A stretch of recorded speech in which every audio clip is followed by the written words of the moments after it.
सुशील जी, ये जो महानुभाव हैं दिनेश प्रताप सिंह, ये योगी आदित्यनाथ की कैबिनेट में राज्य मंत्री स्वतंत्र प्रभार हैं, इनके बारे में आप बहुत तफसील से बताइएगा। लेकिन भाषा की बात, शैली की बात, और खुद ही में कंट्राडिक्ट है कि एक तरफ वो मोदी पर भाषा पर कहीं वो कह रहे हैं कि क्या भाषा बोलते हैं, और खुद क्या भाषा बोल रहे हैं। मर्म क्या है, पीड़ा क्या है? ये जो राहुल का हाइड्रोजन बम है, उसके साइड इफेक्ट्स हैं। सब पर आपकी प्रतिक्रिया सुशील दुबे साहब, 6 मिनट के आसपास का वक्त मैं पहले चरण में दूंगा। बहुत सारे सवाल करना है, जैसा आप कर सकें प्लीज आप सुनाइएगा। अनम्यूट कीजिएगा सर, अनम्यूट कीजिएगा, अनम्यूट अनम्यूट अनम्यूट हाँ अनम्यूट जी। कीजिएगा जी। हाँ जी हो गए आप अनम्यूट। आ गया ना? हाँ जी, आ गए आ गए आ गए। अरुण जी, ठाकुर जी, आप जी और सीएम जी, सबको प्रणाम करता हूँ। ना विचलन हो गया है, मेरा मन हो रहा है जो आपका, आप जो भी बोल देख रहे थे, जो आदरणीय पूज्य ठाकुर साहब बोल रहे थे, तो उनके सामने जो माइक आईडी लगे हुए थे, ये माइक आईडी बुलवा रहा है और कुछ नहीं है। ये माइक आईडी हटा दीजिए आप, तो ची ची ची ची ची की वाली स्थिति आ जाएगी। सोच ही नहीं पाएंगे मुझे करना क्या है। जब वो माइक आईडी सामने होते, शो ऑफ शुरू हो जाता है, तब ये चीजें होती हैं। ये वो तरंगे बोल रही थी ना। अभी कुछ दिन पहले उदयपुर फाइल का जो हाल हुआ है, उसका निर्माता अमित जानी के इस कदर हिंदू गाली बक रहा है, अगर वो आप वो वीडियो सुन लें तो हम समझते हैं कि बैठे बैठे वो डिप्रेशन में आके अपने आप को नमस्कार कर लेंगे, तर्पण कर लेंगे। अभी अग्नोत्री जी पंडित जी आए हैं बीच में, वो कश्मीर फाइल लेके आए हैं, उनके भी बड़े बुरे हाल हो गए। देखिए संजय भैया मैं समझ नहीं पा रहा हूं कि 14 के बाद हम लोग कई बार बैठे हैं, बात किए हैं, तर्पण चल रहा है, इसमें पितरपक्ष चल ही रहा है, अभी कुछ दिन बचे हैं, तो क्यों ना हम लोग उन विचारों का भी तर्पण कर दें कि उसके बाद देखते बनता, जब तक ये हिंदू राष्ट्र ना बन जाए, जब तक हम शंभू न बन जाएं पूरी तरीके से, तब तक हम विचारों का मतलब फिर क्या करेंगे।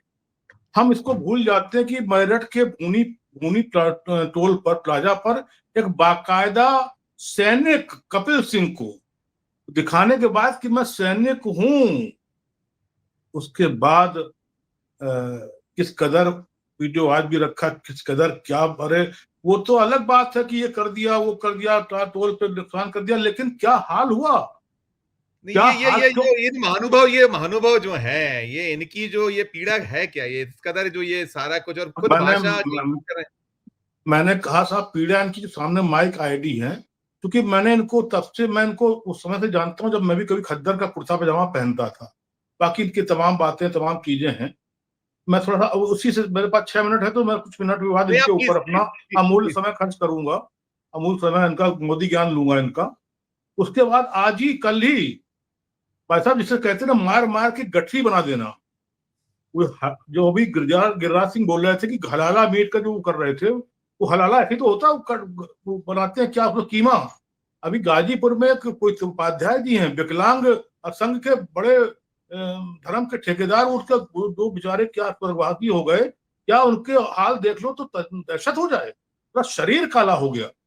ऐसे ऐसे कई के, अब इसके केस के बारे में कोई ज्यादा, अब हम है हुआ क्या, हम शुरू हुए वहां से, गंगा गाय गोबर से शुरू हुए, ये इसके लिए हिंदू राष्ट्र, हम हिंदू राष्ट्र जगाने आए हैं, तो वहां से हम शुरू हुए। उसके बाद मेरी माँ तेरी माँ पे आ गए, उसके बाद तर्पण पिंडदान पे आ गए, उसके बाद भाई साहब सीज फायर, हमें आज तक पता ही नहीं सीज फायर किसने कराया, कब कराया, कैसे कराया। उसके बाद हम इस पे आ गए कि डिग्री हमारी क्या है, डिग्री के लिए हाईकोर्ट ने, सुप्रीम कोर्ट ने भी वहां तक मामला पहुंच गया, जबकि डिग्री नॉर्मल बात थी। उसके बाद हम आ गए इस बात के लिए कि रक्त रक्त सिंदूर। तो हमारा जो दिमाग चल रहा है वो इसी में चल रहा है अभी तक। उसके बाद हम चाय पे हैं, हम चौकीदार पे हैं, हम जीएसटी पे हैं कि कितना फायदा हुआ, कितना नुकसान हुआ। 8 साल पहले हम छाती क्यों पीट रहे थे, आज हमारे पूरे पूरे विज्ञापन के पन्ने क्यों आ रहे हैं कि माननीय मोदी जी, प्रधानमंत्री जी के कारण इतना रुपया का इतना फायदा हो गया मोटरसाइकिल पे। उसके बाद हम आ गए नोटबंदी पे, अभी हम पता ही नहीं चल पा रहे कि हमारा 1000 का नोट आएगा तो कब आएगा। सवाल पूछना बंद हो जाना चाहिए। उसके बाद हम टोटी पे आ गए, हम डीएनए पे आ गए, हम जीबी रोड पे आ गए। देखिए आदरणीय ठाकुर साहब, हम रामासरन जी, हम लोग जीबी, हमारे बड़े बड़े नेता मंत्री जब बहस कर रहे हैं तो जीबी रोड और टोटी पे कर रहे हैं। और हम कुछ नहीं बोल रहे हैं, हम केवल जय श्री राम पे रुके हुए हैं। कितना विचलन, कितना अंदर से डिप्रेशन होता है। उसके बाद हम हलाला मीट पे आ गए। उसके बाद हम आज ही सीएम मोहन यादव ने कहा है कि कांग्रेस कुत्ते पालती थी, कांग्रेस के नेता कुत्ते पालते थे। हमारे विचार यहाँ पर आ गए। तो अब इस चीज को हम क्या करें, हम इस चीज को क्या करें, क्योंकि हमें समझ में नहीं आ रहा कि जो आदमी कभी पप्पू था, आज वो देश का अपोजिशन है, एलओपी है, राजीव गांधी। और मैंने अभी तक राजीव गांधी के मुंह से कोई राहुल गांधी ऐसा शब्द नहीं सुना है संजीव भाई, जिसपे मैं कह सकूं कि उन्होंने ये कहा, तू कहा, मैं कहा, फला कहा, ढिमाका कहा, वो झप्पी ले ली, हाउस में ये कर दिया। और जिस प्रदेश में, जिस देश में, जिस पहले हाउस में, देश की हाउस में जब शुरुआती इस बात से हो कि तू कटुआ है, तू फला है, तू दिमाका है, तू ये है, अगर याद हो वो कौन सा दिल्ली वाला सांसद और कौन सा वो, जब सामने लड़ाई हो रही है तो हम मैसेज किसको दे रहे हैं? जब हमारे प्रधानमंत्री, सब जानते हैं इस चीज को, डिग्री पे सब जानते हैं, आप मुंह बंद किए हैं ना। अगर सवाल पूछना जरूर, मैं अब ये दिनेश जी से पूछ लें। दिनेश जी अब दिनेश जी के बारे में भाई साहब अभी हमारे आदरणीय सीनियर लोग बताएंगे। रायबरेली अभी 4 लाख से अभी तो हारे हैं 4 लाख से, सब कुछ होने के बाद ही तो हारे हैं अभी कुछ समय पहले। ये इंदिरा जी के लिए भाई साहब, अब इंदिरा जी के लिए, प्रियंका जी के लिए फूकनखा बोलना, राहुल जी के नाती, भाई साहब ये तो अशोभनीय, खुद ज्ञान दे रहे हैं और खुद वही चीज बोल रहे हैं। तो अब ये समाज जाने, ये क्षत्रिय जाने, ये ब्राह्मण जाने, ये हिंदू समाज जाने, हम हिंदू जगाने आए हैं, हम राज जगाने आए, हम राज जगा के ये भाषा में राज जगाएंगे। जिनके सामने जो अटल जी ने कहा कि दुर्गा है, जो क्या ये बता सकते हैं कि सीज फायर कहां से हुआ, क्या हुआ, और क्या ये बता सकते हैं कि बांग्लादेश कितने। सुशील मैं मुझे लगता है आप बिल्कुल सही दिशा में थे, मैं माफी चाहते हूँ। बिल्कुल आप वजह फरमा रहे हैं कि इनका सब कुछ जवाब नहीं है, तो यही और एक खीज है, गुस्सा है, हाइड्रोजन बम आ रहा है। हम रामचंद्र जोशी जी का स्वागत करेंगे। अगर आप एक आध दो लाइन में करें कंप्लीट, तो कुछ बोलना हो, मैं कहीं छूट रहा हो तो आप बोल दीजिए। बम देखिए, बम तो खुश हो गया था।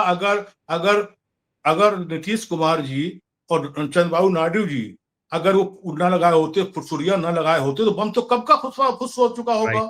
और बम जब जनता का बम, वो बम आ तो चुका है ज्ञानेश जी के पीछे, लग तो चुका है ज्ञानेश जी के पीछे, जो कहते हैं कि मैं वोटर वो लिस्ट में क्या वो महिलाओं का वो नहीं दिखाएंगे, वो अपमान होता है। तो ये अभी परसों उन्होंने जो डाली है वो वोटिंग, वो उसमें कटिंग, तो वो क्या है? तो बम तो फूट ही चुका। अब बम कब फूटता है? जिस दिन जनता का बम फूटेगा। मुझे लगता है जनता का बम फूटना चाहिए। हाँ, बिहार में फूटना चाहिए। राइट सर, बिल्कुल। मैं पहले अरुण जी के पास जाता हूँ। अरुण जी, मैं रामचंद्र जोशी जी का बहुत स्वागत करूंगा, मैंने पहले भी शायद कर लिया है। अरुण जी, एक चित्र और है, चित्र वो भी देखिएगा। देखिए, ये तो आपने सुन लिया क्योंकि रामचंद्र जोशी साहब देर से जुड़े हैं, तो मैं उनसे दूसरी बात करना चाहूंगा। ये चित्र भी देखिए, ये चित्र और भी अलग। ये वही मंत्री साहब है जो भी आपको ज्ञान दे रहे थे, सुन रहे थे, आपने देखा। अब देखिए, पीछे खड़े हैं बड़े मुस्कुराते हुए, ये इनके सुपुत्र साहब राहुल गांधी से हाथ मिला रहे हैं, पीछे खड़े होकर बड़े प्रफुल्लित है। अभी गालियां बक रहे थे वो। ये वही सुशील जी, ये तस्दीक करिएगा, वही चित्र है ना? शायद मैंने भेजा था, यही चित्र है, बिल्कुल सही चित्र है।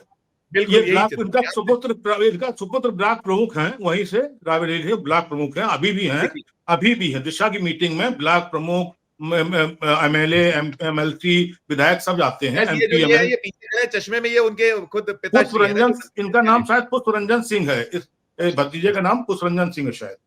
अच्छा, ठीक, ये उनके भतीजे, ठीक है।